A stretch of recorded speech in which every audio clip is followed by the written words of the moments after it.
Bom, pessoal, então boa noite para todos, gravando então a partir de agora, né? Vamos aqui lembrar o que a gente falou nas duas aulas anteriores. Então, nas duas aulas anteriores, a gente falou sobre o gerenciamento da cadeia de suprimentos, né?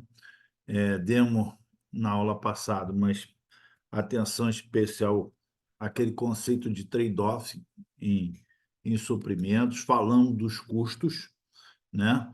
Então, agora a gente já viu aqueles diversos custos que a gente tem na área de suprimento, né? Falando também da importância da gente criar um modelo, né, de custo total, né? A gente entender qual é o custo total da minha cadeia de suprimentos, tá?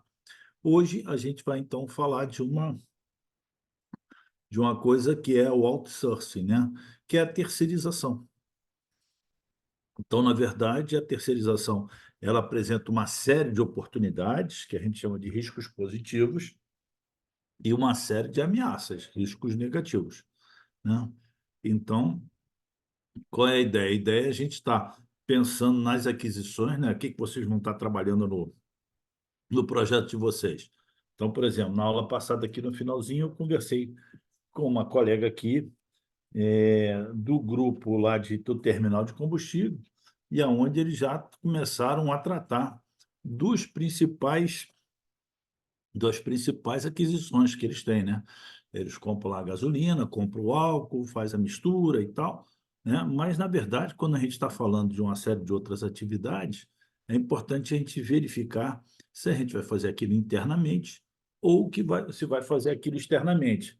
Lembrando, né, que o fato de você delegar para um terceiro a prestação de um serviço não o exime da responsabilidade sobre aquilo, tá certo? Então, quando eu terceirizo, eu tenho que tomar todos aqueles cuidados, né? Se os salários estão sendo pagos, se os impostos estão sendo recolhidos, né? Se todas as contribuições estão sendo realizadas, né? Então, quer dizer, eu tenho que gerenciar aquilo que está no meu contrato social e que eu tomei a decisão de terceirizar.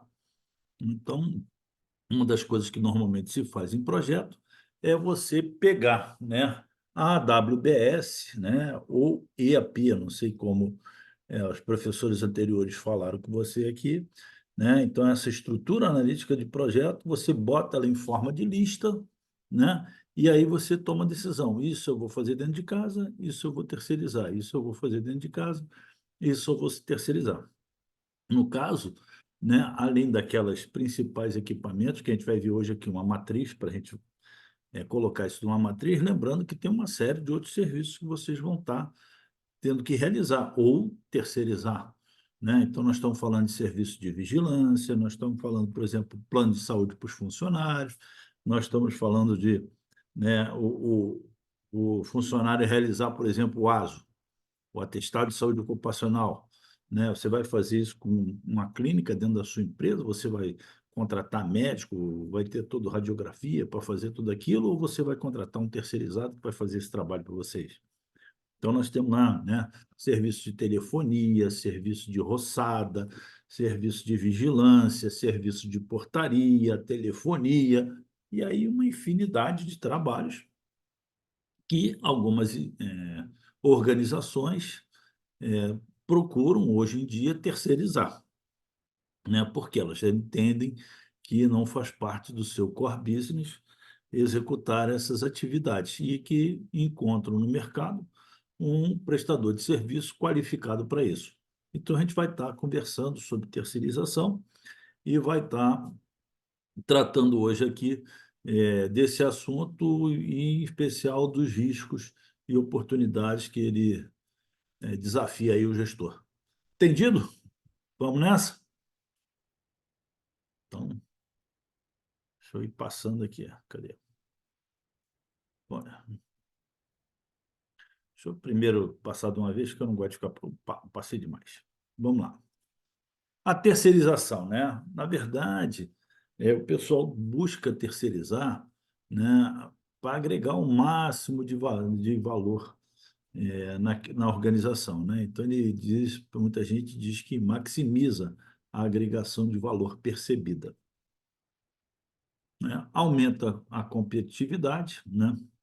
Então, só lembrando aqui, eu lembro que eu contei para vocês que eu trabalhei na Light muitos anos da minha vida e que no passado, a Light, quando foi a maior empresa do Brasil, aqui não tinha mão de obra, ela fabricava mesas, cadeiras, né? Então, fabricava escrivaninha, fabricava o poste, fabricava luminária, fabricava, né?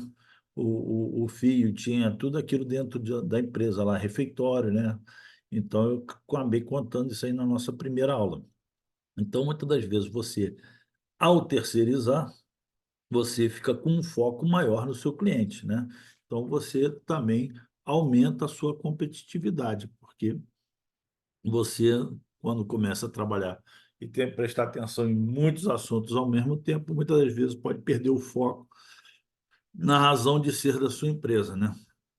No bom atendimento ao cliente e não conseguir perceber, por estar muito atarefado, para onde o mercado está indo, né? Então, na verdade, isso aí acaba tendo um trabalho, né, que é um conjunto com outras organizações, e isso é um desafio de gerencial, né? Muitas das vezes, quando você tem vários prestadores de serviço trabalhando dentro da mesma área, um pode, muitas das vezes, até destruir ou prejudicar o serviço dos outros, né? Aí é um bom assunto para conversar aí o pessoal do grupo lá da obra da ferrovia, do grupo 2, né?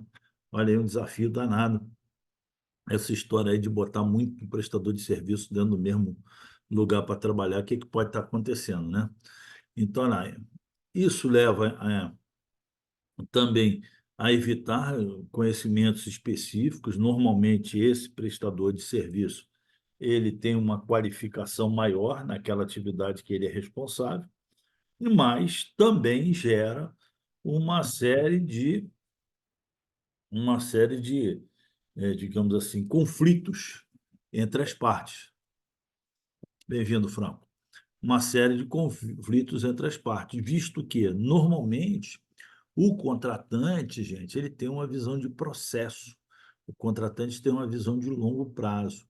Ele está preocupado em operar e manter.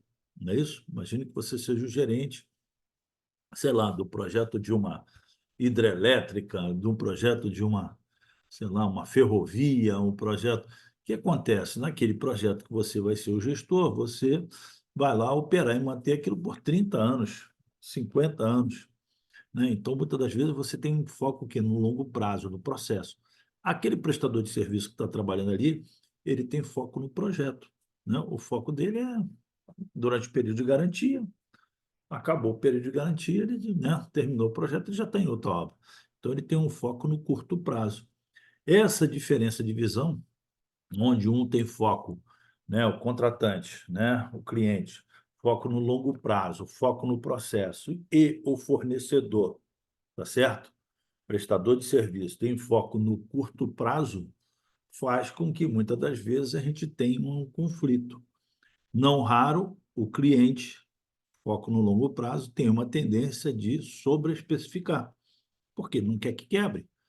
É muito natural isso acontecer, né? Então, o cliente ele tem uma tendência de o mercado para provocar o cliente diz que é pedir a válvula de ouro.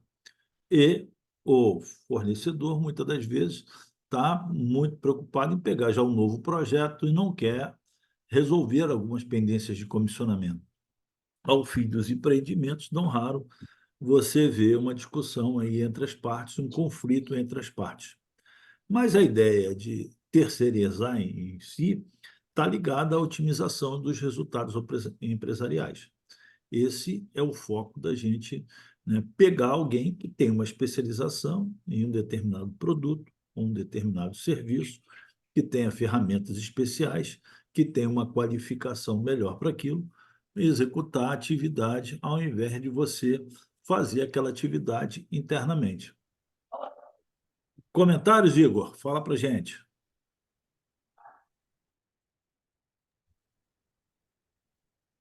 Professor, não, no momento nenhum. Beleza, tem outro Igor aqui também está com a gente, o Igor Martins, temos dois. Vamos lá. A análise de make or buy, né? O que que a gente leva, né, em conta, né, na hora de eu análise de make é fazer, né? Então a minha decisão entre fazer ou a minha decisão entre comprar, né? Então, o que acontece? Eu peguei a minha EAP, minha estrutura analítica do projeto, Desculpa, botei. professor, problemas operacionais aqui, não consegui falar, mas depois eu faço os comentários, tá? Mas pode fazer, Igor. Seja bem-vindo. Não, eu tenho, depois eu tenho até umas perguntas para fazer em relação à terceirização também, mas eu acho que tem mais material para você passar, pra eu, de repente, algumas coisas eu nem preciso perguntar. Não, mas pergunta aí, que é o Igor, que às vezes a sua pergunta é a dúvida do colega lá, que às vezes está mais inibido e que fica com Não, então tá vergonha de bom. perguntar. É o Vamos lá. seguinte, é uma coisa que eu sempre falo assim, nos projetos que eu estou envolvido.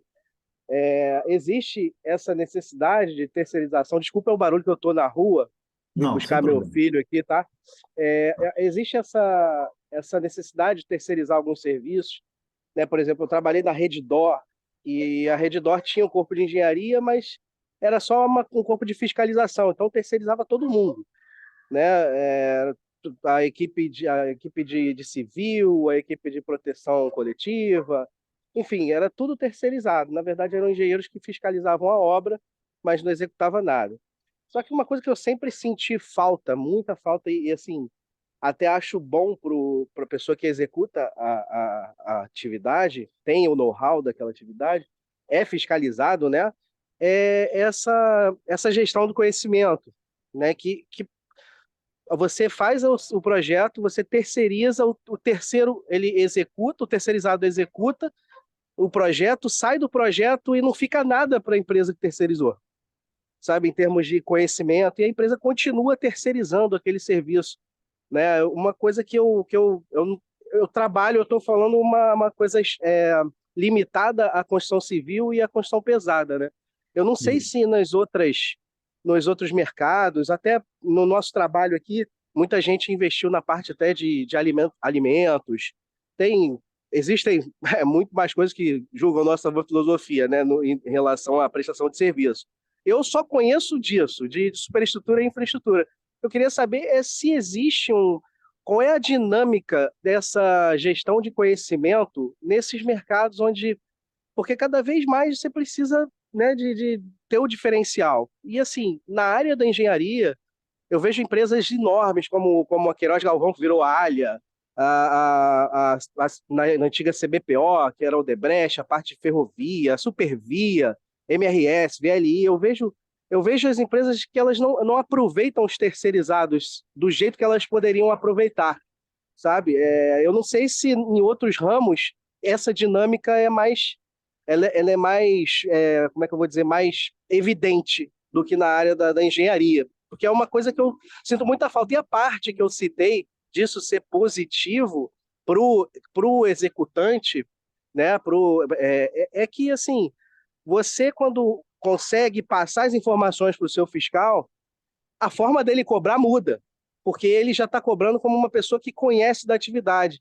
Porque muitas vezes a fiscalização não conhece da atividade e acaba fazendo uma cobrança. E isso acontece, incrivelmente acontece hoje, muito mais do que o contrário. Uma cobrança assim na ideia de briga, na ideia de cobrar e de botar contra a parede e tudo mais. Parece que às vezes eu vejo que o cliente, o fiscal, ele cada vez mais quer saber menos para poder te cobrar. Enfim, isso é um aspecto que eu vejo na engenharia que eu queria saber se em outros mercados, na parte, né, até de alimentação, na parte talvez a gente tem alunos aqui Oi, falhou aí, Igor.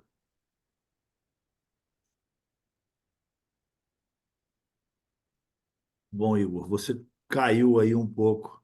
A gente não está conseguindo te ouvir mais aqui, mas eu vou responder uma parte do Igor. Primeiro, eu vou dar uma dica aqui para vocês.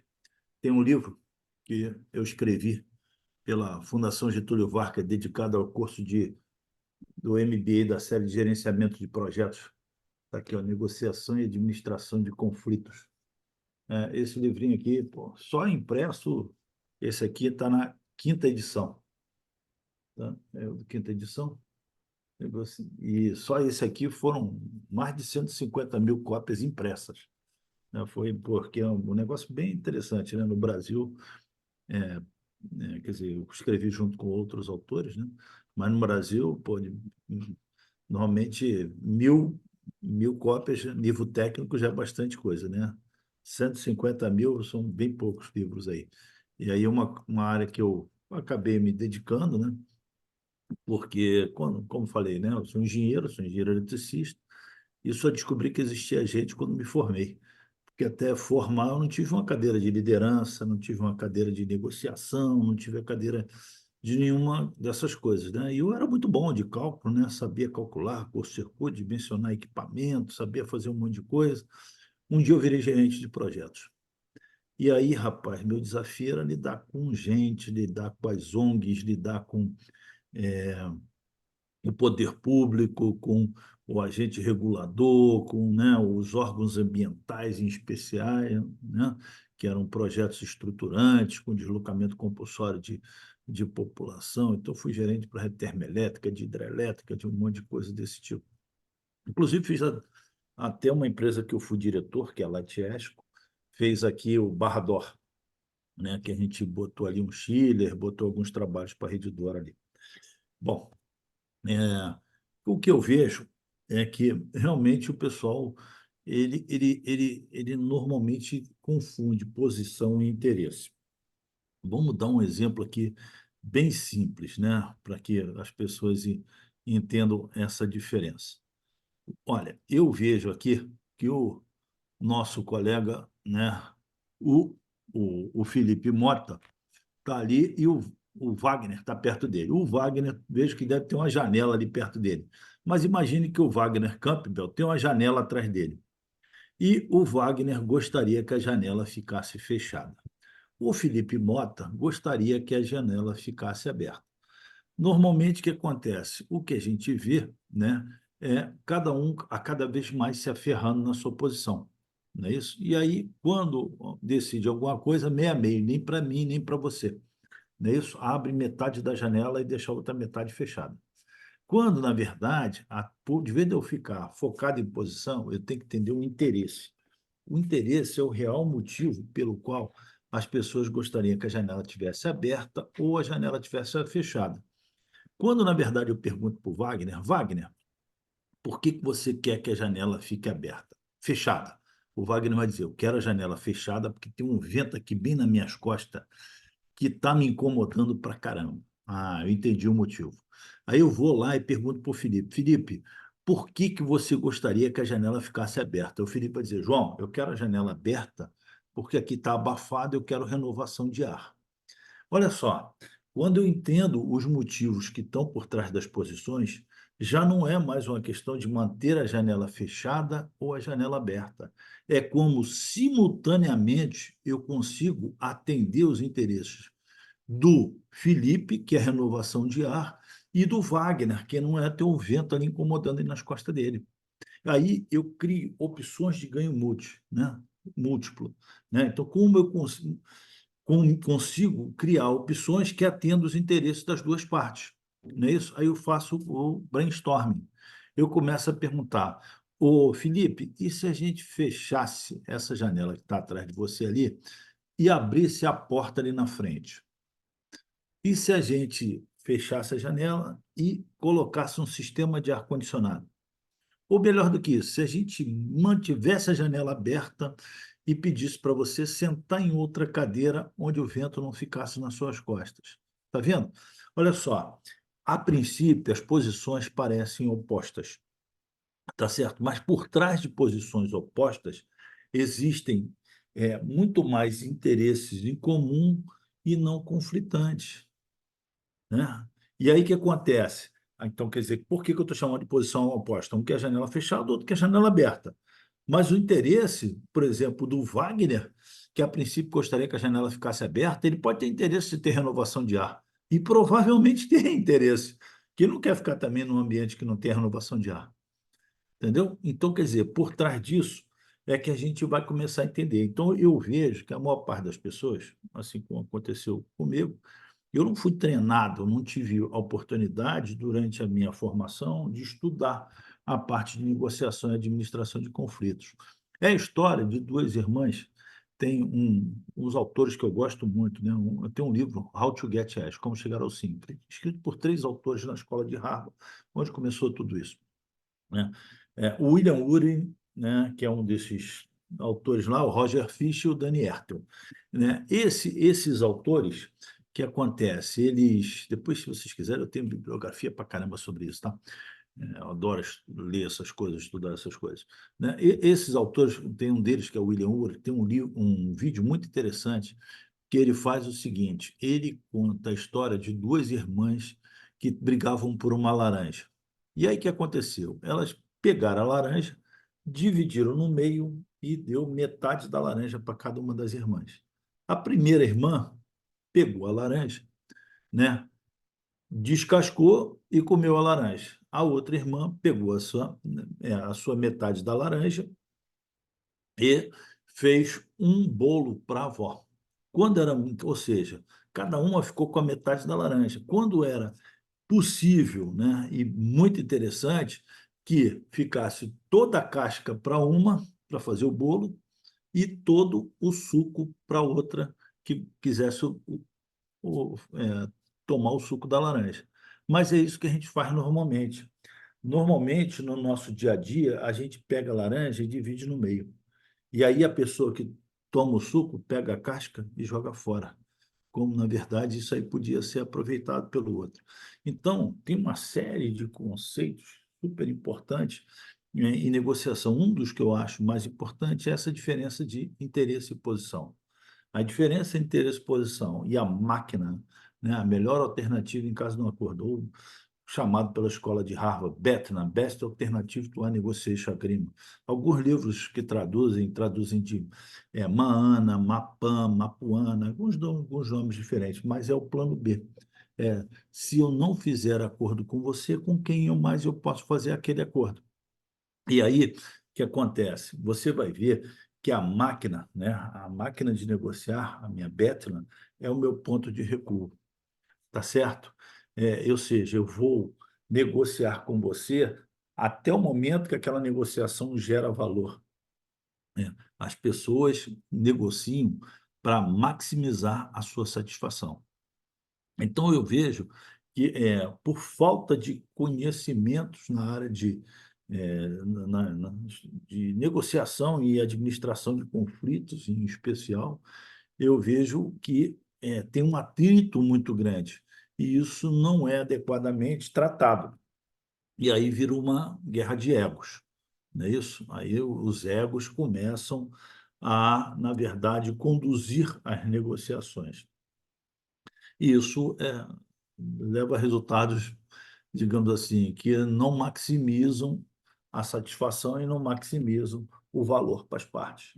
Então, falta muito disso. E também é o seguinte, ainda mais em tempo de IA, né, em termos de IA, inteligência artificial, né, o que eu tenho verificado no dia a dia é que a história da inteligência artificial, você vê que muita gente que não que não conhece do assunto, né, começa a pedir lá para a inteligência artificial fazer especificação técnica, fazer coisas para contratação, e muitas das vezes uma geração que leu menos, por exemplo, o cara não sabe a diferença de teto para abóbada, aí começa a pedir coisas, saem especificações mal redigidas, né, porque se evitou de gastar em projeto e depois o resultado daquilo não é bem, digamos assim, está próximo do que de fato se queria, né? Mais uma vez, em especial aqui no Brasil, o que eu vejo que a gente falta é planejamento, ou seja, as pessoas planejam um pouco. Eu tive a oportunidade, na época que eu trabalhei para a Électricité de France, né, de estar no Japão, né, de ir ao Japão, de negociar lá na fábrica lá dos japoneses, da Mitsui e tal. E aí, o que que eu via? Eu via nitidamente a importância que eles dão para o planejamento, né? Então, a cultura japonesa, nesse aspecto, ela é fantástica, né? A preocupação deles com o planejamento. Eu lembro que a gente comprava lá na época lá uma turbina, né? Uma turbina para uma usina, na verdade eram duas turbinas, né, para uma usina termoelétrica, E aí que você vê o planejamento deles de tudo, não estou falando só da produção do equipamento, né, que na época estava sendo muito demandado, mas você vê também a preocupação com o fornecimento, preocupação depois como é que vai ser o envio de peças sobressalentes, como é que serão feitos, né? Ou seja, como é que o produto dele vai atender você da melhor forma possível. Isso é uma coisa cultural que a gente ainda tem que evoluir muito aqui no Brasil. Mas digamos assim, avançamos em algumas coisas, se você pensar no passado. Agora, o que vai mudar isso, na verdade, é a formação aqui, né, das pessoas que a gente vê, né? Ou seja, pensa no Brasil, quantidade de pessoas que têm chance de fazer um MBA, um mestrado ou um doutorado, é bem pequeno, né? Em relação ao todo da população, né? Isso faz com que aumente ainda mais a nossa responsabilidade aí, por quê? Por transferir conhecimento, né? E por, na verdade, treinar as equipes, né? Incentivar a formação de pessoas, né? E treinar as equipes. Só assim que a gente vai mudar esse quadro. Eu não vejo outra forma de mudar esse quadro aí, né? Se não for de uma maneira formal, voluntária. Eu já tive, por exemplo, a satisfação de ser voluntário lá no PMI, né, na área do terceiro setor, já fui voluntário, né, em participações, quer dizer, foi bem legal trabalhar, né, e ajudar organizações a desenvolverem projetos, a ajudar as pessoas a, de alguma forma, terem uma formação melhor, né? Então, acho que a gente ainda vai demorar um pouco. E isso, só para responder ao Igor lá, isso é visto de uma maneira geral, viu, Igor? Não é só no setor de engenharia, onde a gente tem uma terceirização, a execução do serviço, e muitas das vezes o fiscal pouco conhece daquilo e tem muita dificuldade na hora de acompanhar aquela execução ou de fiscalizar aquele serviço, né? Então, o desconhecimento disso leva aos conflitos aí, tá certo? Lembrando, né, que esse risco que a gente vai ver, risco é a probabilidade de uma coisa acontecer vezes o impacto, tá certo? Então, essa é a exposição ao risco, né? A probabilidade, né? O risco sempre existe, está ligado a uma chance. Se você fala que tem 100% de chance, aí não é risco, é certeza, tá certo? E o risco pode causar um resultado, né? Digamos, além de ser positivo ou negativo, ele pode causar um resultado de grande impacto ou de baixo impacto, tá certo? Esse alto impacto, esse impacto maior também vai impactar muito, caso ele ocorra, no resultado do projeto, tá certo? Então, aqui, por exemplo, botei o desenhozinho lá, ó, o cara caindo num lugar enorme, pegando fogo. Aí realmente vai ser ali um problemão, ou seja, aí eu vou ter que tirar esse risco dali e aí ver como é que eu vou responder esse risco. Eu vou terceirizar esse risco, né? De que maneira eu vou tratar com esse risco, né? Então, por exemplo, como é que eu posso terceirizar um risco aqui, né? Eu estou vendo aqui, opa, mais um colega aqui, é o Kleber. O Kleber acabou de comprar lá um carrão bacana demais, né? Kleber né, recebeu bônus agora no final do mês de abril, e aí, com o bônus recebido, foi lá e comprou, né, aquele Mitsubishi super incrementado, né, os carros do sonho dele lá. E aí o que acontece? Ele pegou e foi lá na seguradora e fez um seguro. A seguradora cobrou a ele um prêmio por esse seguro, né, que é um valor fixo que ele pagou esse prêmio, e ela comprou o risco do Kleber lá, fazendo uma análise de risco.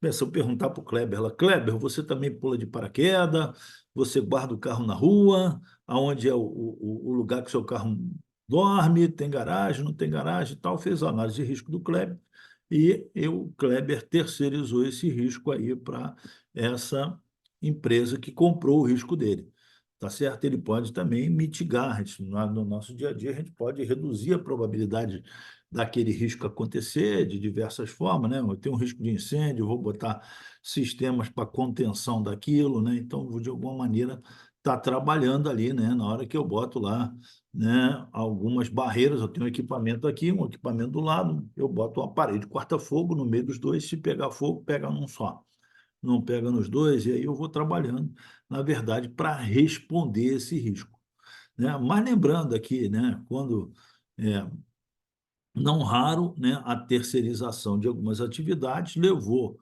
ao o fornecedor fazer serviços direto para o cliente do contratante. E aí o que acontece? Esse contratante perdeu o seu cliente para o seu fornecedor, tá certo? A IBM, quando achou que, olha só, a IBM, quando ela identificou que o negócio dela era o software, né? Ela achou que o core business, desculpa, era o hardware. Ela achou que o core business era o hardware e terceirizou o software, na época, para uma empresa pequena chamada Microsoft. Olha, errou, né? Viu o tamanho da Microsoft hoje? É maior até do que a IBM.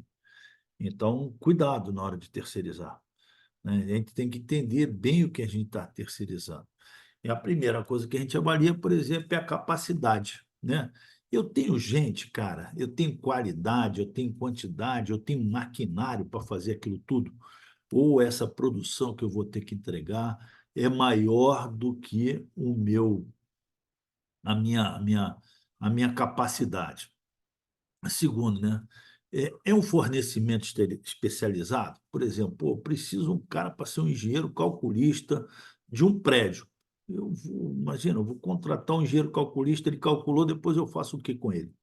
Ou então um serviço que é um serviço simples, tipo botar o gesso, né? Ou botar aqui aquela material, tipo um cartão, né, que a gente vê hoje muito, né, no teto aqui para dar um acabamento. Pô, eu vou contratar um gesseiro? Não vou contratar um gesseiro, né? Eu contrato uma empresa que vai lá para serviço e vai embora, tá certo? Eu preciso aprender a tecnologia. Então, olha só, muitas das vezes, né, às vezes eu tenho problemas na área ambiental ou na área de segurança, você vê, ó, o Brasil recentemente fez um acordo aí para comprar alguns aviões de caça, e aí uma das coisas que ele exigiu é o seguinte, ó, você tem que me passar toda a informação desse avião, tem que treinar minha equipe e tal, né? Eu que sou mais velho, talvez vocês não saibam disso, eu lembro que na época da Guerra das Falklands, Malvinas, né, argentinas aqui, né, que você vê hoje aqui, a Argentina comprando até uns caças novos, na época lá ela comprou uns aviões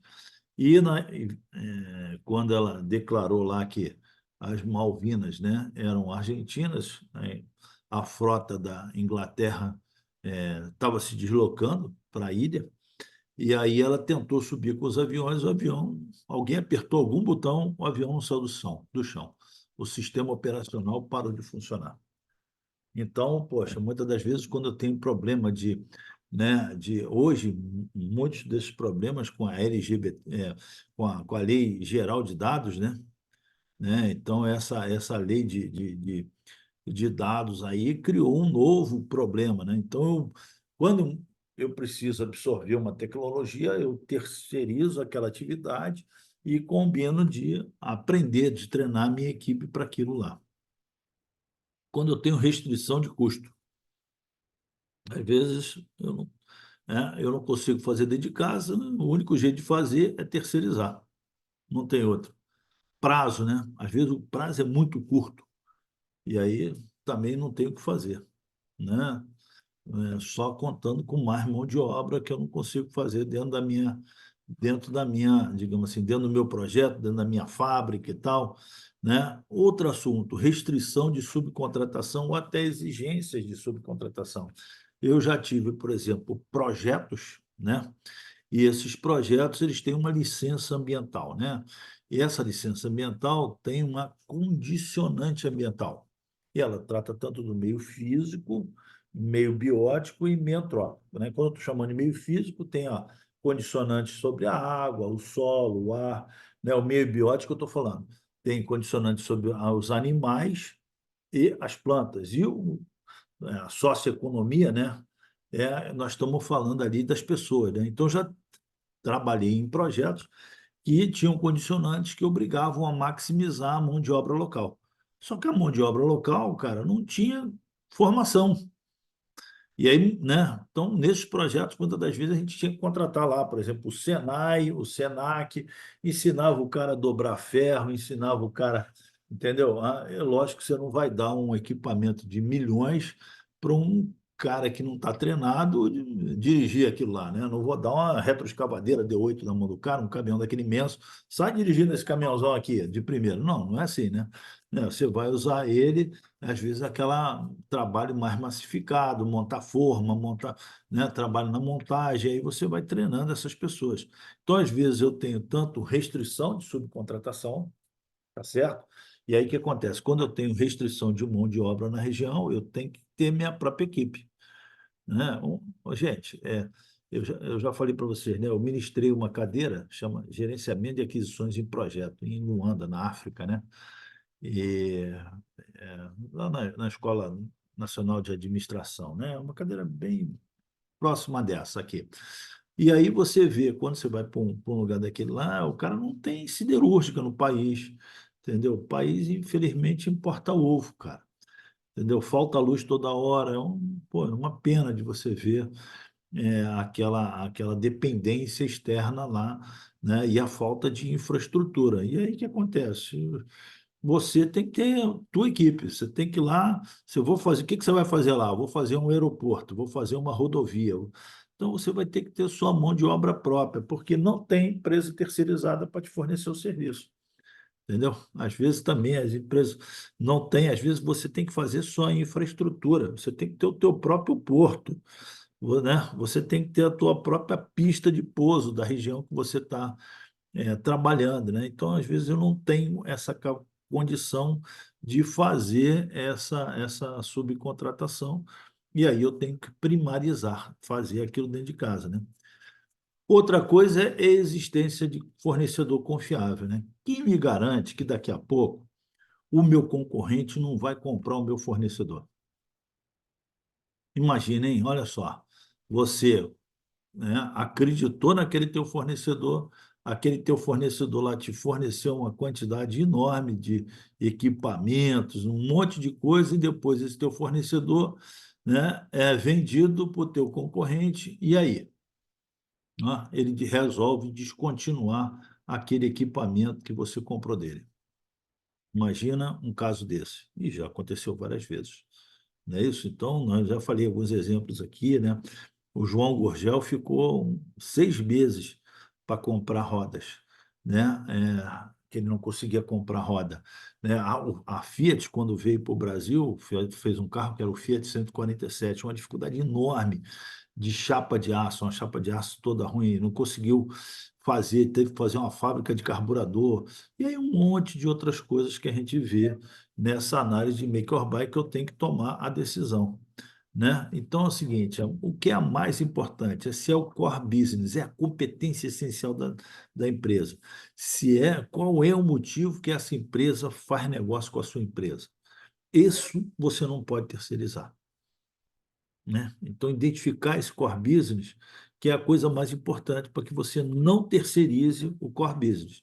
Ah, tá, eu vou terceirizar a alimentação aqui, vai ter o ticket de alimentação, vou terceirizar o plano de saúde, eu vou terceirizar o aparelho a companhia de telefonia, eu vou terceirizar um monte de coisa, mas qual é o core business da minha empresa? Ah, o core business, isso eu não posso terceirizar, porque se eu terceirizar isso, daqui a pouco a minha empresa está fazendo serviço com o meu fornecedor. Então, aquela história, o quanto nós vamos compartilhar de risco com esse meu fornecedor? Lembra aquela historinha que eu falei lá na primeira aula da brincadeira lá da fábrica de cerveja? Né? Que você tem uma fábrica de cerveja, eu vendo para você a latinha, eu vendo para você a garrafa, e aí o que acontece? Você começa a ganhar market share, quando chega no Natal, no Ano Novo, eu faço o quê? Paro de te entregar latinha, paro de te entregar a garrafa, pago a multa do contrato e você que tem a sua cervejaria artesanal vai ter que tentar vender cerveja artesanal de litrão, porque não vai ter embalagem. Não é isso? Então, olha o risco que tem essas coisas. Já vi casos de, por exemplo, como eu ministro essa disciplina em outras instituições há muitos anos, né? Tem 20 anos que eu ministro na FGV. Aí o que acontece? Eu, quer dizer, sei de muito caso, né? Mas já vi caso, por exemplo, aqui, do cara ter um software, né? Ele tinha um salão de cabeleireiro e quando o concorrente queria, ele dava o software para ele. Só que ele acabava tendo acesso. Olha, aquele cara que está aqui, ele corta quantos cabelos por dia, o outro corta, pinta tantas unhas, quanto que ele fatura naquela região e tal. E aí ele tinha um monte de informação que aparentemente o outro lá, que não, que não, digamos assim, que achava que estava tendo um software de graça, acabava passando todas as informações para o concorrente que tinha, na verdade, acesso a uma série de informações da empresa dele. Então, são coisas que a gente tem que estar pensando aqui no nosso dia a dia, né? E é só, e terceirizar não é tão simples assim. Quer ver? Vamos imaginar um caso.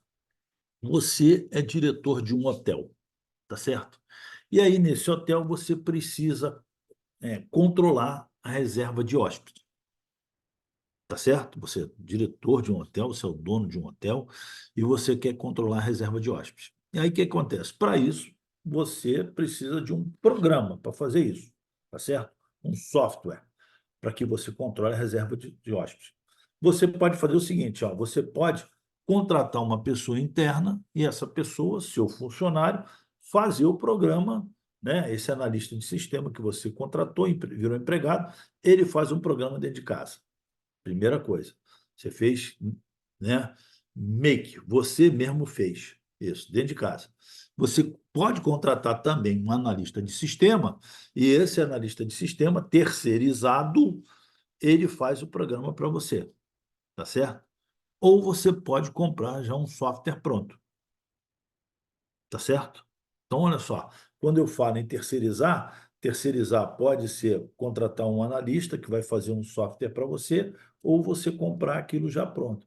Então, olha só, isso aí começar tem que ser analisado tanto do ponto de vista qualitativo quanto do ponto de vista quantitativo. Como assim qualitativo, João? Olha só, você vai ter acesso ao programa-fonte, ou você não vai ter acesso ao programa-fonte. Né? A gente viu, às vezes, empresas pequenas, né, fazendo alguns software em algumas áreas, você pega uma empresa maior, sei lá, né, uma TOTUS, vai lá e compra aquela empresa, e daqui a 2 anos fala para você, ó, a gente vai descontinuar esse software, a gente oferece esse outro aqui, mas aí vai envolver customização, vai envolver um monte de outras coisas. Né? Então, olha só, quanto custa fazer dentro de casa, quanto custa contratar um analista de sistema, quanto custa contratar uma empresa, e depois manter aquilo. Será que o seu caso é ficar fazendo software? Será que você vai estar a par de toda a mudança na legislação para ficar atualizando aquele software? Então, são decisões que, na verdade, você vê empresas que são da mesma área, do mesmo porte, mais ou menos da mesma região, e tomam decisões diferentes. Agora, uma coisa é certa, né? Essas decisões impactam bastante os resultados.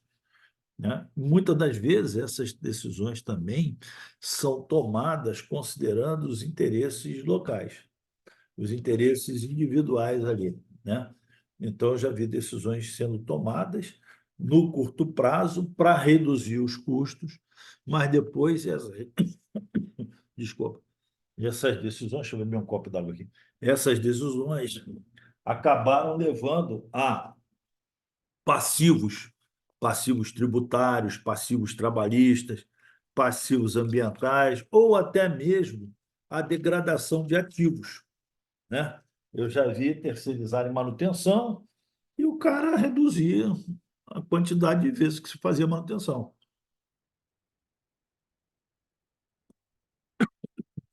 Desculpa. E aí que acontece? Aquele ativo, desculpa, aquele ativo acabou, na verdade, se degradando, né? Ou seja, a vida útil dele, se ele tinha mais 20 anos de vida útil, passou a ter 18, 15, sei lá quanto. É aquela história, né? Se você, o fabricante do seu veículo lá pede para trocar o óleo do veículo a cada 12 mil quilômetros. Se você trocar com 20 na primeira vez, o que vai acontecer? Nada.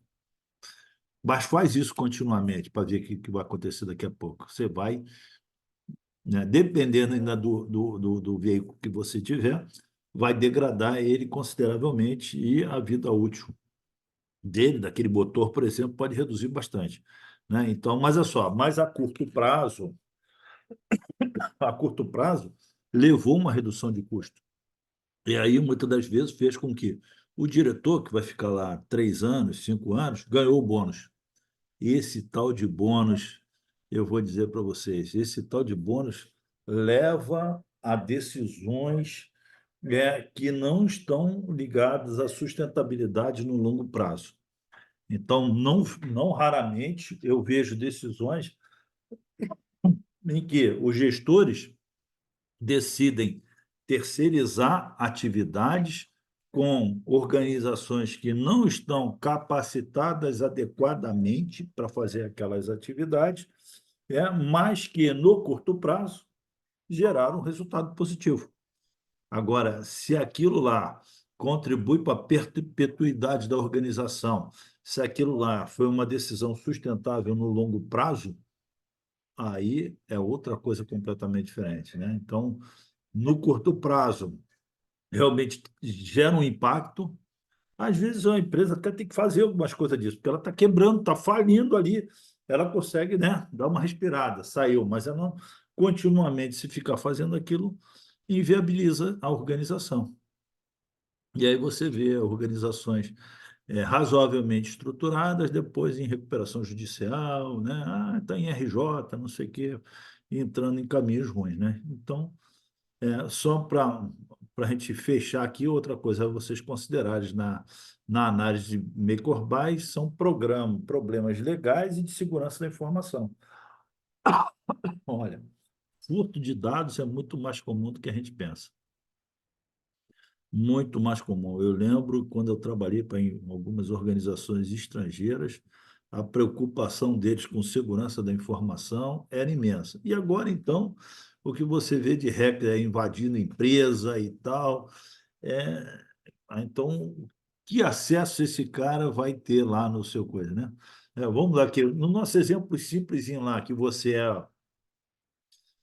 o diretor do hotel lá, que você tem que fazer o software, né? Imagina se um desses teus prestadores de serviço, que vai lá fazer o software para você, pega a lista dos seus clientes lá e vende para alguém concorrente que vai oferecer, ó, você vai vir aqui para essa região, para esse nosso balneário no próximo carnaval, olha aqui, a gente tem aqui um pacote especial para você, com desconto maior, né? E vaza informações.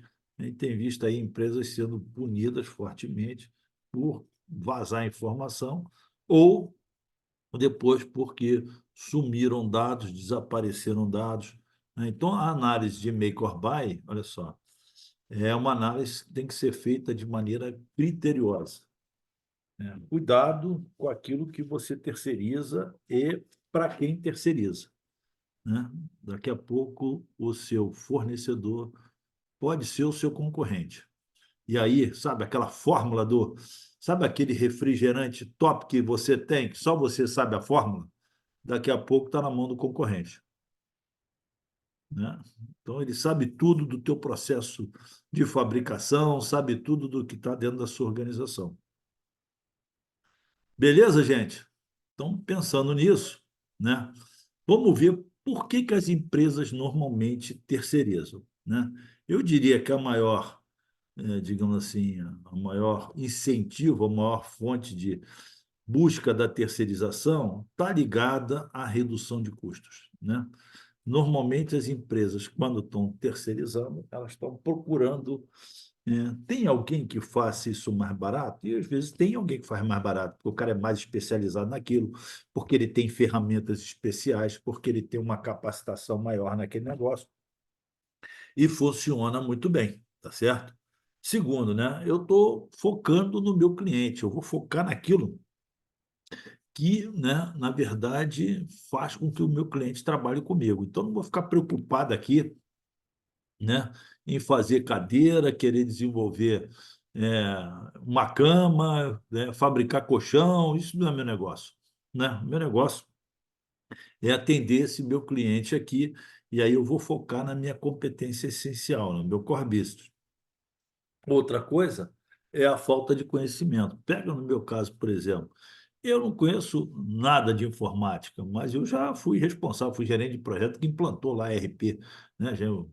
Alguns projetos meus implantaram, eu era diretor da empresa lá, implantava o SAP, implantava lá o TOTUS, implantava o outro programa e tal, mas eu não conheço daquilo, que se não tivesse alguém para tomar conta daquilo e fazer aquilo não teria sido feito. Então, a falta de conhecimento, né, a falta eh, de tato com aquilo, né, desconhecer realmente como proceder, me levou a terceirizar, né? A limitação na capacidade de inovação, né? Então, como é que eu consigo inovar em um monte de pontos diferentes? Né? Senão, eu ia continuar fazendo as mesmas coisas, né? Imagina se eu fosse responsável por uma empresa que eu tivesse que tocar tudo ao mesmo tempo. Provavelmente até hoje eu estava usando a máquina de escrever, né? Porque eu ia acabar não focando, né, em desenvolver o computador e desenvolver outras coisas, né, impressora e tal.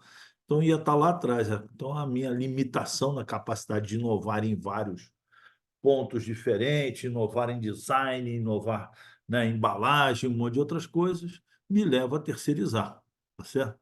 Né? O aumento da capacidade, né? Quando eu terceirizo, né, eu posso estar produzindo, né, por exemplo, 60% na minha empresa e os outros 40% ou 70% e os outros 30%, que são de variações de demanda, um pico qualquer de demanda, eu terceirizo, né? E aí, no momento que eu não preciso mais daquela mão de obra variável, daquele produto que está atendendo só uma variação de demanda, eu interrompo aquele contrato. Então, eu consigo ter um aumento de capacidade no momento que eu terceirizo.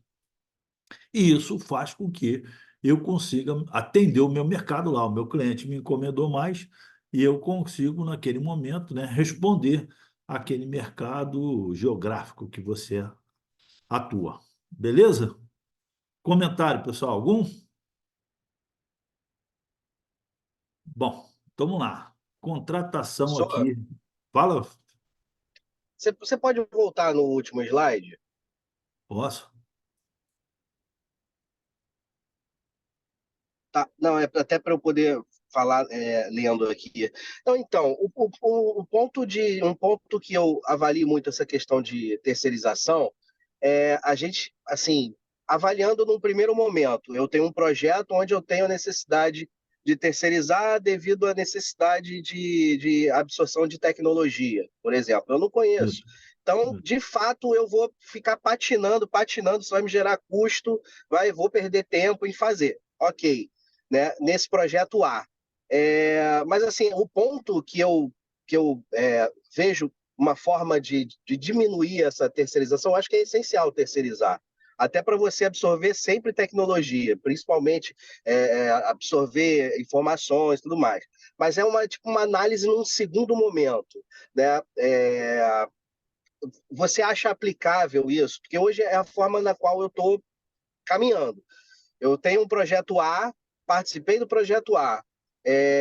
Em algumas atividades, eu não preciso mais terceirizar. Né? Vamos supor, consegui absorver a tecnologia, peguei o conhecimento, já consigo executar. Eu vejo que aquela redução de custo, ela inverte um pouco, por exemplo, agora eu já sei fazer, eu não vou mais patinar.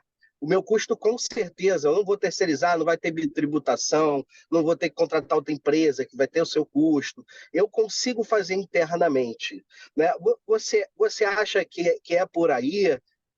Ou acha que isso é um desperdício de energia? Você ter isso como meta, por exemplo, uma empresa só faz aquilo ali.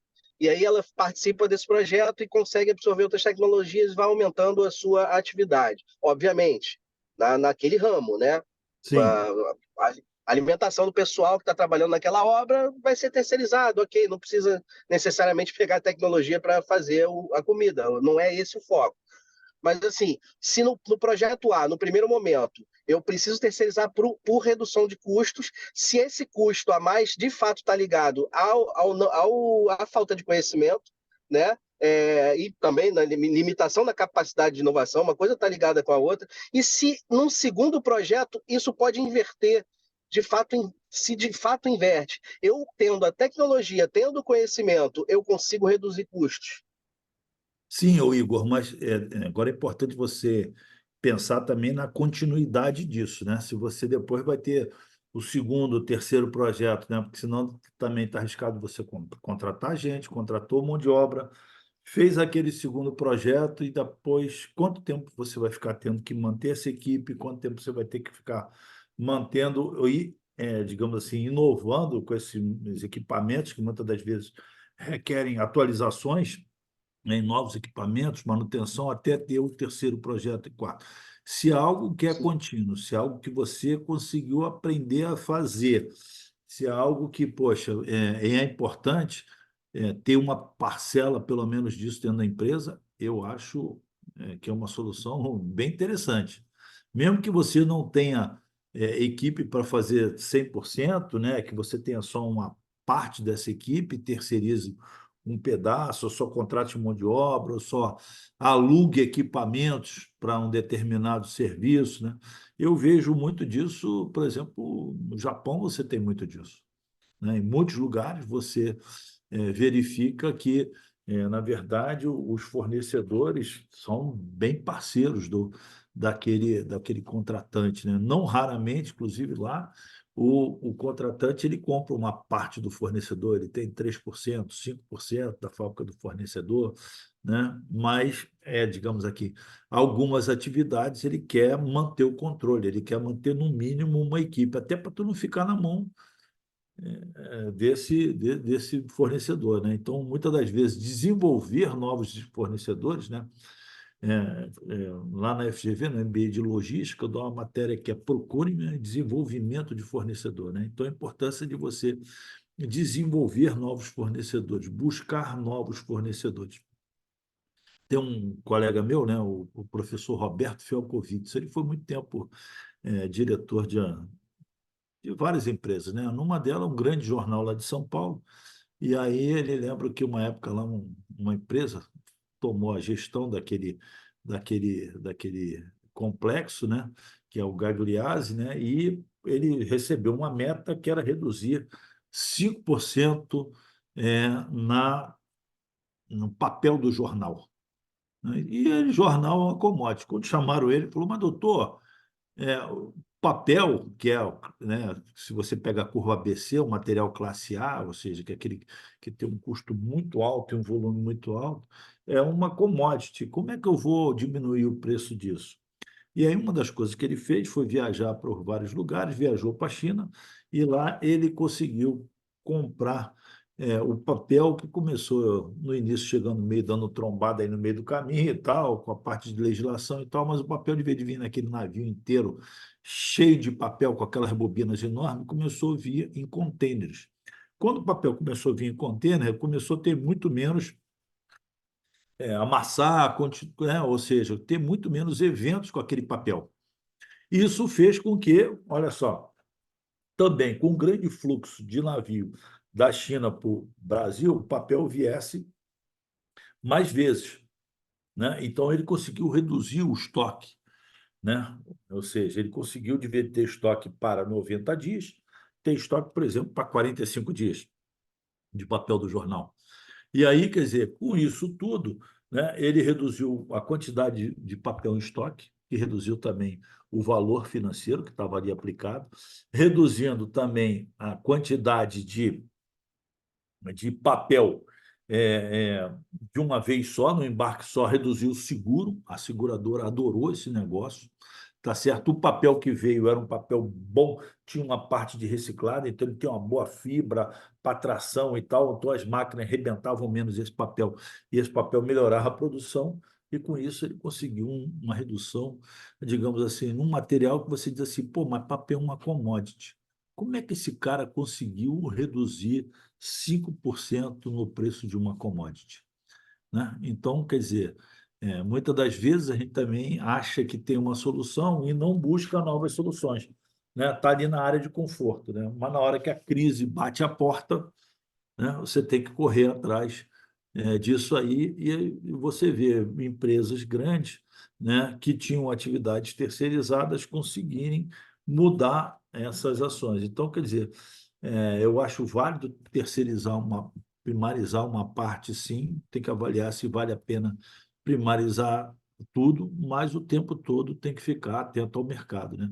Porque hoje, cada vez mais, a inovação está presente, né? Então, entender se o ciclo de vida daquele produto ou daquele serviço que a gente está comprando, qual é a longevidade do ciclo de vida daquele produto ou serviço. Tá certo? Então, por exemplo, só para dar um exemplo mais simples, né? Você vai comprar um celular hoje, você foi lá e comprou o celular. Se você vier daqui a 6 meses comprar o mesmo celular, você não compra o mesmo celular, porque já mudou o sistema operacional, já mudou um monte de coisa, né? Então, dificilmente você vai conseguir manter o mesmo produto. Então, entender o ciclo de vida dos produtos e serviços passa a ser fundamental na hora da gente terceirizar aqui. Vamos lá. Bom, como fazer isso, gente? Atuar de forma integrada com os demais processos da empresa, né? Não pode você, né, terceirizar alguma coisa e aí o outro, né, o gerente lá da operação está fazendo reforma no maquinário e tal, que tu vai parar de produzir. Cara, é pior que a gente já viu isso um monte de coisa, né? O pessoal comprou uma nova máquina e o outro comprou peças sobressalentes da máquina que está sendo descontinuada. Então, ou seja, tem que estar combinado com todo mundo. O time inteiro tem que saber para onde a gente vai remar. Tem que ser divulgado. Ó, a gente vai remar nessa direção. Então, todo mundo rema para lá. Não pode cada um remar para um lado, né? Atuar proativamente, né? Então, ou seja, planejar a necessidade, né? E, na medida do possível, né? Você antecipar as informações de demanda, né? Agilidade e melhor nível de serviço. Não, nem sempre a demanda é fácil acertar, né? Eu conheci um cara que tinha dono de um McDonald's em frente à praia. Ele falou, João, pô, eu fico olhando o tempo todo o negócio da temperatura. Se fizer um calorão, eu tenho cliente pra caramba, eu vou vender sorvete, vou vender hambúrguer pra caramba. Mas é o seguinte, se choveu, encalha tudo. Então, quer dizer, é, eu sei que normalmente no verão eu vendo mais do que no inverno, mas mesmo no verão eu tenho que ficar de olho ali no que está acontecendo, né? Então vai ter um evento, né? Imagina, você tem alguma coisa ali em Copacabana, no fim de semana, show da Madonna, aí pronto, você está vendendo para caramba. Então, entender essas demandas, né? Ter uma visão disso aí e como outras atividades vão impactar outros eventos vão impactar naquele teu negócio. Orientar, né? Tem que estar o tempo todo, né? Daqui a pouco, né? Vocês estão fazendo um MBA, né? E o MBA significa que você vai ser administrador, vai, né? Não raro eu tenho agora, como já ministro aula em MBA há mais de 20 anos, né? É, vários dos meus ex-alunos hoje são diretores de empresa, são donos de empresa, criaram os seus próprios negócios e tal. De vez em quando um ou outro me liga ainda. Os caras guardam o meu telefone lá, aí de vez em quando me liga, né? Ô, pô, professor e tal, não sei o quê, toma um café comigo e tal. É o que eu já tomei de café, porque eu não cobro, eu ajudo as pessoas, mas não cobro para dar consultoria, eu não faço serviço, né? Mas então ajuda. O pessoal me pede ajuda, pede palpite, né? Aí eu falo, ó, eu estou dando palpite, né? Porque o consultor ele tem um negócio que é fácil dar palpite na casa dos outros, né? Dizer como é que vai arrumar, né? Ó, você, ô Daniel, tira o quadro daqui, bota o quadro para lá, né? Mas, pô, é fácil você dar palpite e arrumar a casa dos outros, né? Mas as pessoas estão ali sofrendo na carne, né? Então, né, ou seja, mas orientar permanentemente é uma função de vocês aí, né? Então, falar com as áreas envolvidas, né, no planejamento das necessidades de material para que não ocorra a complexidade da compra, né? Ou seja, tem compra que demora tempo. e principalmente da tal da governança, né? Eu já vi, trabalhei já por exemplo, em grupo de apoio à decisão, que era antes da diretoria, né? Compras até 2 milhões só passavam pela gente. A partir de 2 milhões iam para a diretoria. E aí as compras a partir, sei lá, de 20 milhões tinham que ir para o conselho de administração. Compras a partir, sei lá, de 50 milhões tinham que ir para a assembleia de acionistas. Pô, tinha uma reunião de diretoria por semana, uma reunião de conselho de administração por mês, uma assembleia de acionista, quando era convocado pelo a reunião do conselho, que aí às vezes era no mínimo, ou seja, uma compra demorava 90 dias, 70 dias, né, quando não passava pela auditoria antes. Então, quer dizer, é importante você entender isso, né? E esses processos de compra, né? Sem falar no prazo do fornecedor, né? Porque o cara demora 6 meses para tomar decisão e depois ele quer que o fornecedor compense o atraso que ele tomou de ter a decisão de contratar, né? E o fornecedor depois, né? O neném nasce em 2 meses, né? Não adianta, né? O neném demora 9 meses para nascer. 9 mulheres não fazem um filho em um mês, não é isso? Mas às vezes o pessoal quer que o fornecedor compense a procrastinação do contratante. Então, usar depois, olha só, critério para seletividade, né? Então, criticidade e complexidade, e privilegiar o relacionamento com o mercado fornecedor. Aquele fornecedor que é sério, que trabalha bem e tal, esse é um fornecedor bom, gente, entendeu? Às vezes, por causa de uma diferença muito pequena, você alijar esse fornecedor ali, pode estar mais tarde contratando alguém que está. Eu tenho um amigo que ele é de uma grande empreiteira, né? Ele dizia o seguinte, ó, no dia seguinte que a gente contratava uma obra, já tinha uma equipe dedicada ao pleito. Então, já tinha lá 2 caras trabalhando para saber onde que eles iam ter um claim, onde que eles iam ter o claim, pleito é o choro, tá, galera? Ou alguém para pedir um aditivo. Então, pô, a empreiteira dele lá falou, ó, cara, no dia seguinte eu já boto alguém para ficar trabalhando lá no pleito, tá certo? Então, quer dizer, muitas das vezes o cara está mais preocupado em recuperar aquilo que ele perdeu na mesa de negociação do que, de fato, com foco em executar a atividade que ele está ali contratado. É isso que a gente tem que entender, né? E entender também se ele. Pô, gente, tem o broker, tem cara que não tem nada ali, não, raramente você vem em processos de. é, é, Primeiro, deixa eu ver se todo mundo entende o conceito, né? Do leilão e do pregão. Vamos lá. O que é o leilão? Eu estou leiloando uma caneta. Aí eu vou dizer assim, ó, né? Aí um colega ali fala, eu pago, o Kleber diz, eu pago 10, o Rodrigo pago 20, o Daniel falou, pago 30, vendido para o Daniel. Pagou mais, vendeu. Agora, isso é o leilão, tá? Quando eu estou leiloando alguma coisa. O pregão é o leilão reverso. Então, por exemplo, eu fiz lá, estou comprando arroz agulhinha tipo 1, ou ácido acetil salicílico, transformador 45 caviar da norma tal. Tudo, qualquer commodity. Eu estou comprando aquilo, e aí começam os valores. Alguém fala, eu vendo por 40, eu vendo por 29, por 30. Então, olha só, no leilão, quem venceu? Quem é aquele que pagou o maior preço?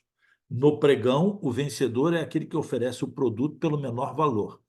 Então, o pregão é um leilão reverso. Ficou entendido? É mais ou menos quando você vai fazer o projeto assim, ó, vamos licitar uma rodovia. E a gente vai ter uma licitação por modicidade tarifária. Então, quem é o vencedor? É aquele que oferece o menor valor do pedágio daquela rodovia. Esse é o vencedor daquele certame, tá certo? Né? A gente também pode ter uma concessão onerosa. Aquele que ofereceu o maior valor, entregou o maior valor para o Estado, que vai ter aquela concessão. Tá? Vamos lá. Diretriz, então, vamos lá.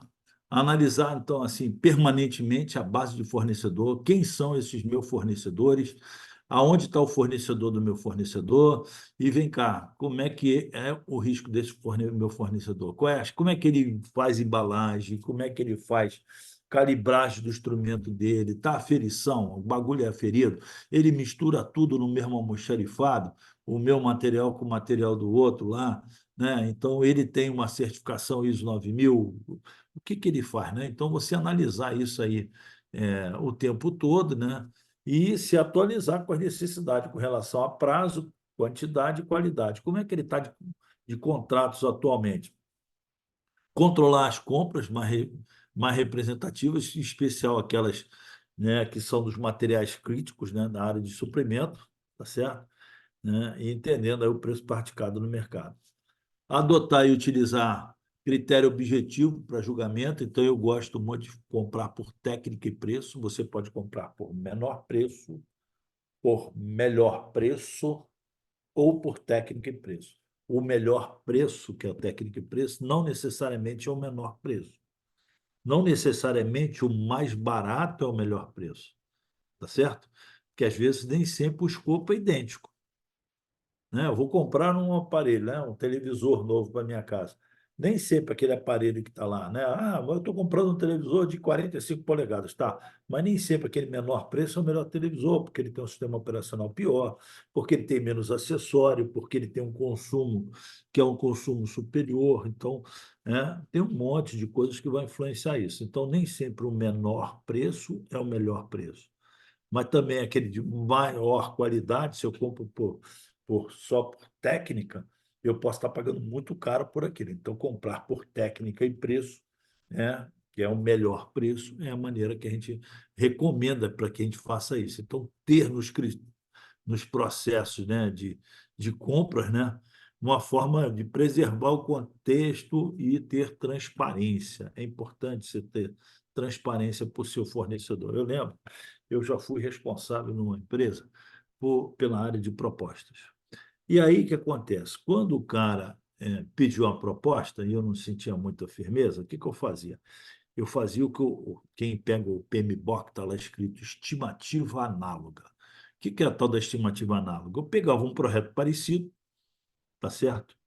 Botava lá um K, né, um mais 15% e mandava o preço para o cliente. Eu, falei, cara, esse cara só está querendo o meu preço para balizar a negociação dele com outro. Então, eu fazia o tal de estimativa análoga. Não é isso? Porque lá no exterior o cara cobra para fazer proposta, né? Você pede a proposta e falou, muito obrigado, você me teve chamado.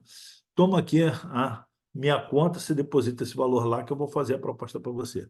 Aqui a gente faz proposta de graça, né? Muitas das vezes o cara ainda pede para detalhar e você dá consultoria de graça, né? Então, o que acontece? Eu fazia a tal da estimativa análoga. Quando eu sentia firmeza, via que a coisa era transparente, aí eu fazia o que eles chamam de bottom-up. Pegava preço de material, serviço para as diversas áreas, fazia cotação com fornecedores, ou seja, gastava um dinheirão para fazer a proposta, né? Para fazer uma proposta vencedora que chegasse a um bom preço para atender de fato aquele cliente. Então, daí a importância de você deixar claro como é que vai ser esse certame. E depois é muito legal você avaliar o fornecedor, dizer, olha, aquele fornecedor que faz direitinho, né, que pô, tem equipamento, né, o pneu do carro dele não está careca, né, que ele tem equipamento de segurança direito para os seus funcionários, que ele paga em dia o salário, que ele recolhe os impostos, né, aquele fornecedor, ele é bacana que ele seja reconhecido, né, você dá para ele, eu já vi muitas das vezes fazer aquelas reuniões com vários fornecedores e ali você dá uma coisa simples, uma plaquinha, uma coisa, um reconhecimento, né, um agradecimento pela parceria, pelo serviço prestado. É muito legal, né? Eu, recentemente, lá, teve um fornecedor agora que fez dois trabalhos bem legais para a gente, uma subestação, uma linha e tal, e agora a gente vai fazer um outro trabalho lá, chamei ele lá, ele tinha com preço mais caro do que os concorrentes, né? Chamei lá, olha, a gente queria fazer com você pela confiança e tal, né? O dono da empresa. E aí pedimos para ele um desconto, ele não deu o desconto para chegar no menor preço, mas a gente é uma empresa privada e decidiu contratar ele. Eu acho bacana isso, né? Acho que é bom isso, né? Não necessariamente o mais barato vai te atender melhor. Bom, gente, então olha só, tem um plano de contratação, né? Que detalha tudo aquilo que você tem que ter. Então, olha só, você tem que ter uma lista do a comprar no seu projeto. né? O segredo disso é ter a lista do comprador. Depois que você fez a análise de make or buy e decidiu que você, na EAP, o que vai fazer dentro de casa, o que vai terceirizar, você tem que ter uma lista de compra. Aí deve ter a lista do que você vai comprar, qual é o prazo que precisa, né? Isso, qual é o escopo que você vai estar contratando ali. E aí você depois vai entender o quanto tem de integração naquilo, tá certo? Quem vai tomar o risco de integração? Né? Vamos lá, dá um exemplo. O que é integração? Olha só, preciso do farol do carro. Eu posso comprar a lente, o soquete, a lâmpada, o rabicho e montar tudo. Ou eu posso comprar aquilo já montado, tá certo? Então, olha só, contratei o Rodrigo Medeiros fez o projeto de uma base onde vai ter, né, uma base de concreto onde vai ter uma turbina, um gerador. O Felipe Mota forneceu, né, a construção daquela base. Foi lá, concretou aquela base, segundo o projeto que tinha a forma e a armação feita pelo Rodrigo. O Kleber forneceu a turbina. O Daniel Andrade forneceu o gerador, tá certo? A Gabriela forneceu o acoplamento entre o gerador e a turbina. E o Daniel de Paiva, meu xará, Daniel Vieira, que nem eu, forneceu lá as tubulações, né, e coisa. Passado 2 meses, né, eu entro lá naquela minha obra lá e vejo que a base de concreto que o Felipe construiu rachou.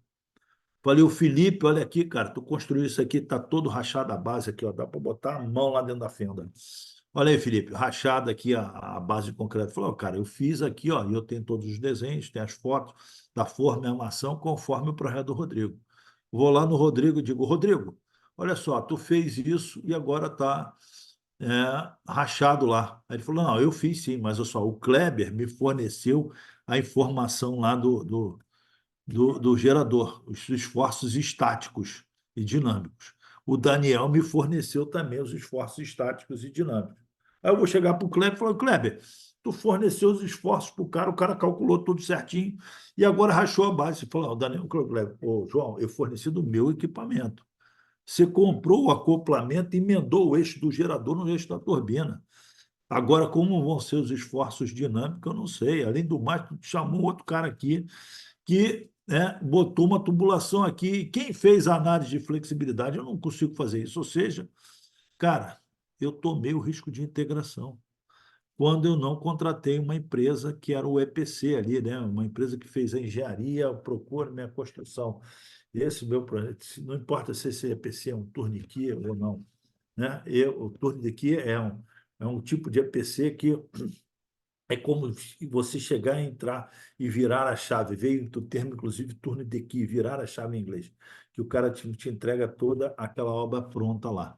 E aí o que acontece? Quando eu fiz isso, eu tomei o risco de integração, né? Eu comprei com uma quantidade menor de valor agregado.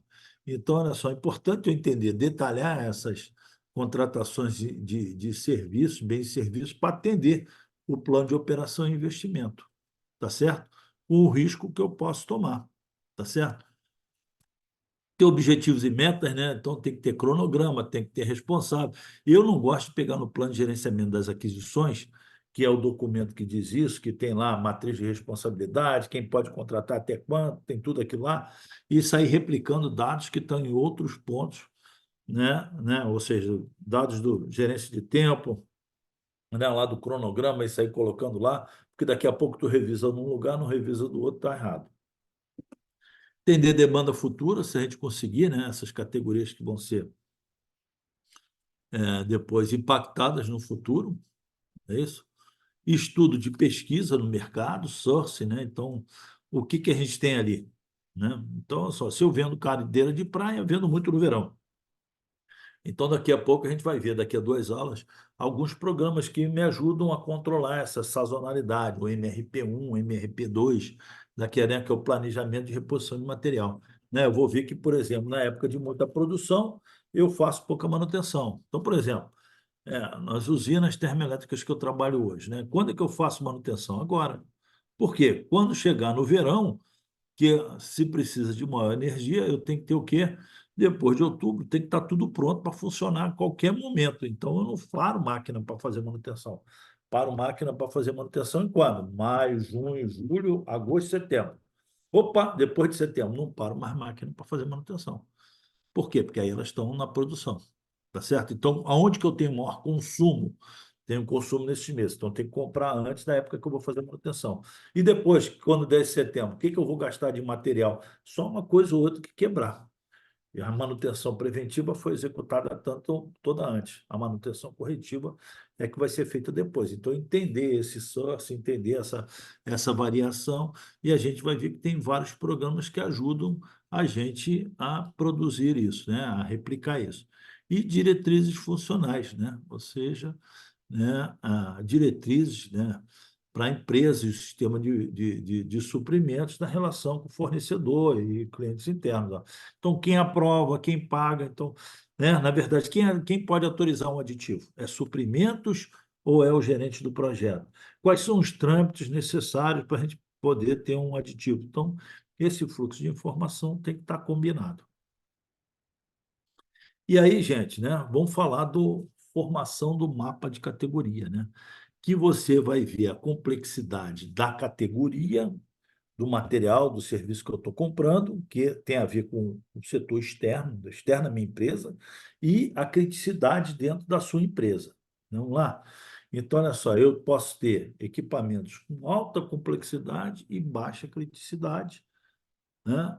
Alta complexidade e alta criticidade, baixa complexidade e baixa criticidade, que é aquele material de prateleira. Ó, preciso comprar aquele parafusozinho fácil. Ah, vai lá e compra, não preciso me preocupar muito com aquilo, tá certo? E baixa complexidade, mais alta criticidade, que não pode faltar de jeito nenhum. Às vezes, coisas simples. Eu lembro que, por exemplo, um dos colegas aqui vai trabalhar, sei lá, na companhia de água, né? O papel para imprimir a conta da, da, da companhia de água, né? Ou o toner da impressora, que se faltar o toner, não imprime e não manda a conta para o cliente, que é a nota fiscal da empresa. Então, quer dizer, então tem coisas que a gente tem que estar vendo aonde se enquadra. E aí eu separo. Por quê? O material que tem alta complexidade e alta criticidade, o material de item 3 tem que estar com a lupa em cima daquilo. Não é isso? E vou ter muito menos preocupação com o material 2. Concorda? Olha lá, o 3 ali, alta complexidade, alta criticidade, é ali que eu tenho que estar, né, conferindo o tempo todo. Concorda? Fez sentido? Então eu tenho que entender isso, tá certo? E aí eu crio depois a minha matriz de categoria de bem e serviço, que era muito legal que vocês fizessem para o projeto de vocês hoje, depois do nosso intervalo. Você vai criar o seguinte, ó, você vai ver lá o meu material, ó, o tamanho da bolinha, por exemplo, tem outros modelos, vocês podem olhar na internet, lá existem outros modelos. O tamanho da bolinha é o valor. Então, olha lá, sei lá, serviço de telefonia. Aonde que ele se encaixa aqui? Ah, pô, embalagem, o serviço de limpeza, serviço de segurança, compra do papel aqui, ó, o papel da conta de luz, onde que está? Né? Onde que está aqui, no caso aqui, a compra do trilho para a obra da ferrovia, tá certo? Olha lá, o ingrediente lá da fábrica de empada, onde que está isso? Aonde que vai comprar a carne e o tempero da hamburgueria lá de vocês? Então, quer dizer, você vai começar a ver onde você vai comprar todas as coisas da sua empresa. E aí você monta, tá certo? A matriz de categoria de bem e serviço que a gente então depois vai definir. Eu vou ter um fornecedor só ou vou ter dois fornecedores para isso? Entendeu? Vou comprar, que a gente chama comprar de fonte única ou comprar de fonte múltipla. Qual é o processo que eu vou adotar para fazer essas aquisições? Tá indo, pessoal? Tá Entenderam? indo, professor. Então, lá. E aí, o que acontece? Como é que eu faço isso? Eu vou e faço uma requisição de informação, né? Eu aviso o fornecedor, eu só estou fazendo uma requisição de informação para me entender se você tem capacidade, se você tem interesse em fornecer, né? E quando isso. Aí depois que ele diz que tem, eu faço uma requisição de proposta, RFP, que eu compro por técnica e preço. Se eu fizer cotação, eu compro por quê? Pelo menor preço. Vamos lá? RFI, requisição de informação. RFP, Request for Proposal, compra por técnica e preço. RFQ, Request for Quotation, cotação é menor preço. Então, ali nesse caso, estou comprando por técnica e preço daqueles fornecedores que eu identifiquei que são fornecedores que existem no mercado ali onde eu vou atuar, tá certo? E aí eu vou ver aspectos financeiros, técnicos e aspectos gerenciais. Ali eu saio da minha relação de fornecedores que eu vou estar trabalhando, beleza? Bom, como fazer, então, essa reunião com o fornecedor? A reunião de fornecedores, muita gente chama de, hoje vai ter reunião de com. Eu lembro que a primeira vez que eu vi isso, eu não tinha a menor ideia que era reunião de com. Aí algum dia alguém me falou, o com é o kick-off meeting. Eu falei, por que não diz que é a reunião de abertura, a reunião de, pô, não, mas era um kick-off meeting, né? Era a reunião, primeira reunião com os fornecedores. Aí eu botei algumas coisas aqui que quando é importante, né? Eu acho que, por exemplo, uma das coisas mais legais que eu acho é falar sobre o propósito, né? As pessoas, quando trabalham em busca de um propósito, é bem diferente. Eu lembro que eu era gerente da PCH Lages, né? A gente estava construindo a PCH Lages dentro da antiga usina de Fontes Velha, né? E aí era um projeto que ia gerar energia para a Olimpíada aqui no Rio de Janeiro, né? E eu lembro que quando eu chamei lá as pessoas e falei que a gente ia fazer o projeto para gerar energia para a Olimpíada e tal, não sei o quê, no dia seguinte a moça que trabalhava lá na limpeza falou: Poxa, seu João, ontem à noite eu contei para minhas filhas, ontem à noite eu contei para minhas filhas que eu estou trabalhando no projeto que vai gerar energia para as Olimpíadas. Elas ficaram tão felizes que lá em casa elas gostam muito de esporte e tal. Pô, super. Hoje eu vim trabalhar, eu vim até mais cedo, né? Aí você viu como é que é importante o propósito, entendeu? O propósito, na verdade, tem a ver com que, na hora que o cara for dividir a bola lá, se ele vai botar a canela dele ou não, entendeu? Então, tem a ver com, ou seja, com o engajamento, né, com as pessoas estarem ali. Então, quando a gente for, né, falar de um projeto com o cliente, primeira coisa, explica para ele para que é o projeto, a importância daquilo, o quanto aquilo vai ajudar a sociedade, o quanto aquilo contribui para o dia a dia. Então, fala do propósito, da importância do projeto. Depois, o escopo e os entregáveis, né? Os milestones, né? Quando você divide o projeto no tempo, né? Igual o Ano Novo, né? Não dá sempre para renovação de esperança. É isso, cara. E comemora, cara. Eu lembro que a gente botava alguns marcos, pô, fazia um projeto. Chegou na laje número tal, na loja tal. O cara concretou a laje, tinha um churrasco. E lá no churrasco, então, mandava comprar cerveja, comida pra caramba. É uma festa, entendeu? Fazia aquela festa, entendeu? O pessoal comemorava aquilo e tal. É importante a gente comemorar as coisas, né? Então, ter os milestones, né? Eu lembro que uma vez eu trabalhava para uma grande empresa, né? E aí eles muito espertamente, né, levavam lá a família das pessoas, né? Então, minha família estava toda lá, né? Meus filhos eram pequenos, né? Hoje meus filhos são adultos, os dois já são engenheiros e tal, né? Já estão fazendo um mestrado, o outro está fazendo MBA e tal. Mas aí o que acontece, né? Ele na época era pequeno, né? E aí nós botaram a gente num hotel bacana pra caramba, né? E aí tinha um projeto, fez a apresentação do projeto lá isso foi no fim de semana prolongado, na sexta-feira, domingo na hora do almoço, né?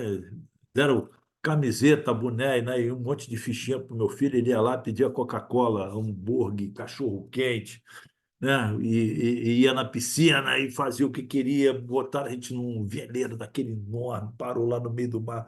Meu filho pulou lá na água. Falei, cara, o moleque lá no meio do mar, que coisa louca aí e tal. Aí, quando ele chegou lá, falou, pô, pai. Seguinte, ó, quando eu crescer, eu quero ser que nem você. Eu falei, é mesmo, filho? É. Pô, muito legal. No seu trabalho tem palhaço, tem cachorro-quente, né? Ou seja, mas aí o que acontece? No dia lá, eles venderam para todo mundo lá, olha só, se o projeto tiver um avanço de tanto, quando chegar aqui era mais ou menos no meio do ano, né? No final do ano, nas férias de verão, a gente vai financiar para a família das pessoas do projeto, aqui desses gestores, vamos ficar aqui, era uma semana lá naquele hotel lá, bacana pra caramba, né? Aqueles hotéis de primeira linha, né? E aí com toda aquela mordomia lá. Imagina, quando você chega em casa, 8 horas da noite, a patroa pergunta: vem cá, e o projeto, está indo bem? Né? Porque já né, o teu filho contou para o amigo que vai para aquele hotel, que não sei o quê, papapá. Então, daí também a importância da gente estar, digamos assim, comemorando, fazendo que tenha um engajamento das outras partes no projeto, tá? Vocês estão vendo na minha tela ainda, né? Sim, positivo. Sim, então vamos lá. Então, para falar do projeto, dos milestones, né, do cliente, né, os seus contatos principais, então, para quem que se reporta, se tiver um acidente que pode ser parado, falar que a vida é a coisa mais importante, né? Que todo mundo tem direito de reprogramar uma atividade para fazer ela com segurança, papel e responsabilidade de cada um. E explicar, ó, isso aqui é uma área classificada, não pode trabalhar com parte elétrica, isso aqui né? Às vezes é um laboratório, e aí tem que ter um nível de limpeza muito maior naquele projeto. Então, dá informação para cada um, né? Falar dos indicadores de desempenho, né? Qual é o KPI, né? O indicador de performance que a gente vai adotar naquele projeto lá, quais são os principais indicadores que a gente vai trabalhar, né? Se tem alguma penalização, se tem alguma multa, como é o plano de comunicação, se parecer alguém perguntando com quem fala, né? Então, endereçar todas essas coisas, né? Falar do plano de mudança, o que pode mudar, o que não pode, premissa e restrição. Essa, basicamente, aqui é o que a gente recomenda, né? E boas práticas agora, né, gente? Quais são as boas práticas? Primeiro de todas, né? Ter o contrato assinado, gente. Cara, eu canso de ver projeto que não tem contrato assinado. Só um minutinho. Pá, quase que o meu computador desliga aqui. Então, primeira coisa, né, gente? Contrato assinado, né? Ter um projeto com um contrato assinado é fundamental. Mas, embora, né, eu esteja falando isso, né, é raro, João, a gente ter projeto que o contrato não está assinado. Eu diria que, infelizmente, é uma prática que a gente vê em muita organização. Muito lugar não tem contrato assinado. Outra coisa, né? Planejar a administração do contrato. O contrato tem que ter um project charter, tem que ter um gestor. Normalmente, o que eu faço? Eu pego o contrato e boto ele impresso numa folha A8, né? Metade de uma folha A4, dobra no meio, encaderno, frente e verso, entrego uma cópia para cada um. Quando aparece daqui a pouco alguém na minha mesa lá e dizendo, ó, João, a gente tem um problema e tal, não sei o quê, eu falo, primeira coisa que eu falo, lembra daquele contrato que eu te entreguei? A pessoa lembra. O que está escrito lá no contrato quando isso acontece? Aí pega lá, aí fala, não vi, pega lá o contrato. Vamos dar uma olhada aqui junto. Aí o cara traz o contrato, cara. Ele não tem uma sujeirinha de mão, sabe? Não tem um marcadinho de lápis, um amarelinho passado. Ninguém lê o contrato. Então está cheio de gente que administra contrato sem ler o contrato, né? Então, outra coisa, além de ter o contrato assinado, o contrato é feito para seguir. O contrato tem relação entre as partes, né? Então, a primeira coisa é ler esse contrato e entender esse contrato e o que está escrito nele. Então, realizar a reunião de kickoff, que eu já falei, né? Então, respeitar os termos do contrato, tá certo? É importante se você concorda integralmente ou não, mas aquilo que está no contrato foi o combinado, né? Aquilo ali que a gente vai estar tratando, né? E tratando, digamos assim, com respeito entre as partes. O contratante não é o chefe do fornecedor, né? E o fornecedor também deve respeito e passar as informações adequadas para o contratante, né? O planejamento de como é que aquilo vai ser feito, tudo isso. Então, controlar essas mudanças, né? O que está ocorrendo, resolver, se possível, qualquer claim, qualquer disputa naquele momento, não deixar isso por fim do contrato, tá? Mesma coisa com as pendências de comissionamento, aquelas não conformidades aplicadas. Não adianta ter uma lista de não conformidade e nenhuma atendida. Aquilo tem que ser atendido no desenrolar do projeto, né? Faturamento, né? Eu já canso de ver chegar no fim do mês, o contrato prevê a medição no final do mês, o fornecedor manda a fatura para o contratante, ele discorda de uma coisa, ele não paga a parte incontroversa, segura a fatura toda do fornecedor, e aí isso, ou então, o que acontece? A nota fiscal também não vai parar na empresa, os impostos não são recolhidos, e um monte de coisa que acaba impactando depois o resultado do projeto. Então, administrar o processo de faturamento e pagamento é fundamental. Comunicação, gente, as comunicações mais importantes do projeto devem ser feitas. Eu gosto muito da bela e boa carta. Quando saem os técnicos e entram os advogados, aquelas correspondências escritas, né, não vale ficar tratando com o fornecedor só por zap. Entendeu, gente? E a carta tem que ser feita por preposto que está no coisa. Quando saem os técnicos e entram os advogados, a importância de você registrar adequadamente as correspondências, digamos assim, é crítico depois naquela avaliação desse árbitro, desse juiz, desse perito que vai estar trabalhando ali naquilo, tá certo? Então, realizar reunião produtiva, então não adianta marcar reunião sexta-feira, 5 horas da tarde, chamar o estagiário, botar todo mundo. Reunião tem que ter pauta, tem que ter hora para começar, hora para terminar, e as pessoas têm que se disciplinar, não é isso? Também não tem que fazer esse negócio. Eu trabalhei com um cara que ele tinha mania de fazer reunião depois do expediente. Pô, falou, não, mas. Falei, pô, mas as pessoas aqui, outras estudam, elas vão para casa e tal. Falou, mas mulher sai daqui para ir no salão. Falei, meu Deus, que cabeça, cara.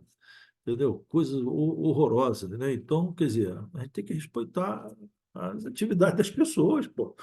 Eu não quero saber se você vai para a academia, se você vai estudar, se acabou o seu horário de expediente. Então, vamos fazer as coisas, né, com pauta direitinho, dentro do expediente, respeitando lá as atividades, outras atividades das pessoas e tal, pô, entendeu? Vamos buscar um ambiente bom de trabalho, né? E outra coisa, documentar a lição aprendida, né? Ao fim do projeto, né? Vamos repetir erros não, né? Vamos fazer só erro novo, né? Promover a difusão na empresa. Tem companhia aérea aí grande que uma das coisas que faz é ter um livro lá de tudo que aconteceu, de falhas que aconteceram no passado, quando chega um novo gerente de um determinado nível, ele tem acesso a isso para ele aprender para que aquilo não volte a ocorrer. E assim, galera, chegamos aqui no ponto que eu queria chegar hoje. Então, o que seria uma coisa interessante para vocês fazerem depois do almoço? Depois do nosso lanche, almoço não, do nosso lanche aí, tá? Preparar uma categoria, né? A formação da categoria e você conseguir montar aí tudo que eu vou terceirizar no meu projeto. Como é que forma isso aqui? E qual vai ser o meu critério para comprar as coisas no meu projeto? Legal?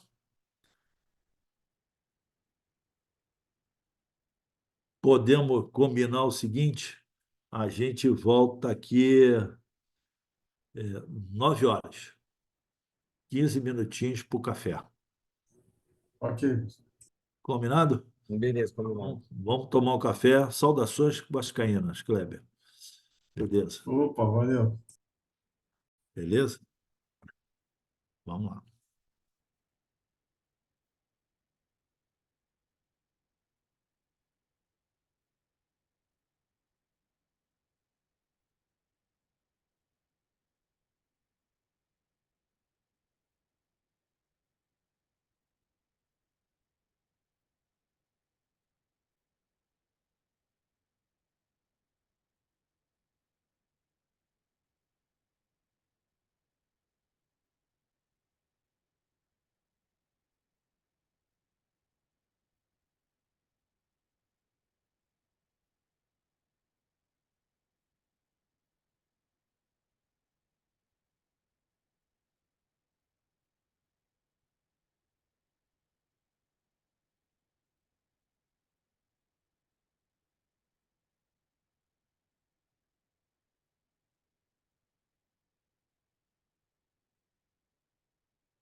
Aí, pessoal? Não, né? Então, fechando a nossa pauta aí de presença, já está aí prontinha, né, para a gente ganhar o tempo aí. Eu fiz ela enquanto o pessoal estava na sala lá. Show? Pessoal, então, 10 horas em ponto. Obrigado aí. Vocês já viram que para vocês conseguirem fazer o trabalho, vão ter que dedicar algum tempo um pouco mais na frente, né? Porque senão vocês no dia 14 não vão conseguir estar com tudo pronto, né? Que a gente vai ter agora começar a falar de pedido, falar de logística, como é que a gente faz a logística aqui e tal. Quer dizer, tem bastante coisa para escrever aí, né? E depois, principalmente quando chegar lá na parte de tecnologia de informação, que está aliado a isso, né? Como é que a gente vai fazer? Você vai ter lá um sistema, um ERP, tipo um SAP, vai ter um planejamento de reposição de material, como é que você vai controlar estoque? Tudo isso para a gente estar conversando aí para frente, então tem muita coisa para a gente poder estruturar uma empresa para que ela fique, digamos assim, organizada do ponto de vista logístico. Dúvida, pessoal? Como é que está aí? Estão entendendo a matéria? Está indo bem? Tudo tranquilo? Tudo bem. Professor, Tranquilo. Oi, Manuela, fala. eu só falei que tá tranquilo. Não tá Ah, dando tá. pra Pensei ouvir. que você queria Tá falar alguma tranquilo, coisa. tranquilo. Beleza, pessoal. Então a gente se vê na terça-feira, né? Bom fim de semana para todos aí. Boa sexta-feira para todo mundo. E Bom fim de semana, Tá, professor. professor, obrigada. Boa Tá noite, bom, pessoal. Boa professor. noite, Boa pessoal. Vamos noite. falar sobre Pessoal, isso. Beijinho. tchau, Pessoal, professor. boa Valeu, boa noite. noite. Tchau. Boa noite. Boa noite, pessoal.